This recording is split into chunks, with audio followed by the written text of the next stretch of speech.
കൊച്ചി ധനുഷ്കോടി ദേശീയപാതയിൽ കാട്ടാന ഇറങ്ങി. ഇടുക്കി ചീയപ്പാറ വെള്ളച്ചാട്ടത്തിനടുത്താണ് കാട്ടാന ഇറങ്ങിയത്. ലാൽ കൃഷ്ണ വാർത്തയുടെ വിവരങ്ങളുമായി ചേരുന്നു. ലാൽ, ഇത് ഈ ചീയപ്പാറ വെള്ളച്ചാട്ടത്തിനടുത്ത് കാട്ടാന എത്താറുള്ള മേഖലയാണോ? ഈ നിലവിൽ വിവാദം നിലനിൽക്കുന്ന, അതായത് നേര്യമംഗലത്ത് നിന്ന് വാളറ വരെയുള്ള ഭാഗത്തെ ഉള്ള പ്രധാന വെള്ളച്ചാട്ടങ്ങളിൽ ഒരു പ്രധാന ആദ്യത്തെ വെള്ളച്ചാട്ടമാണ് ചീയപ്പാറ വെള്ളച്ചാട്ടം. ചീയപ്പാറ വെള്ളച്ചാട്ടത്തിന് ശേഷമാണ് വാളറ വെള്ളച്ചാട്ടം. സാധാരണ ഇതിൽ വാളറ ഭാഗത്ത് കാട്ടാനകളെ സ്ഥിരമായി കാണാറുണ്ട്.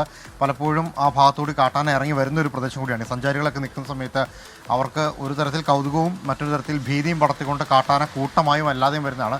പക്ഷേ ചീയപ്പാറ മേഖലയിൽ കാട്ടാനയുണ്ട് എങ്കിൽ പോലും പ്രകടമായി ഇങ്ങനെ സഞ്ചാരികൾക്കിടയിലേക്ക്, അതും പകൽ സമയങ്ങളിൽ വന്ന് പതിവില്ലാത്തതാണ്. പ്രത്യേകിച്ച് സാധാരണ രാത്രി സമയങ്ങളിൽ നല്ല വെള്ളമുള്ള സമയത്തോ അല്ലെങ്കിൽ വേനൽ കടുത്തു നിൽക്കുന്ന സമയത്തോ കാട്ടാനകൾ ചീയപ്പാറയിലും എത്താറുണ്ട്.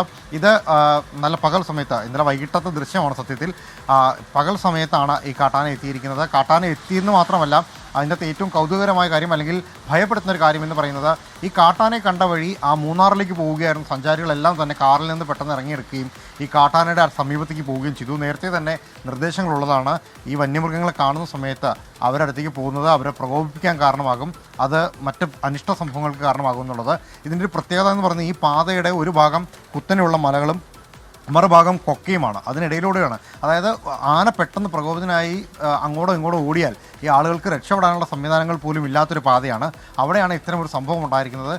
കൗതുകം കൊണ്ടായിരിക്കാം ഒരുപക്ഷെ, പക്ഷേ അതിൻ്റെ അപകടം അത്രത്തോളം ഭീതി നിറഞ്ഞതായിരിക്കും എന്നുള്ളതാണ് ഒരു വസ്തുത. എന്താണെങ്കിലും ആ പ്രദേശത്ത് മറ്റ് നാശനഷ്ടങ്ങളോ പ്രശ്നങ്ങളോ ഉണ്ടാക്കാതെ തന്നെ ആന കടന്നു പോവുകയാണ് ഉണ്ടായത്.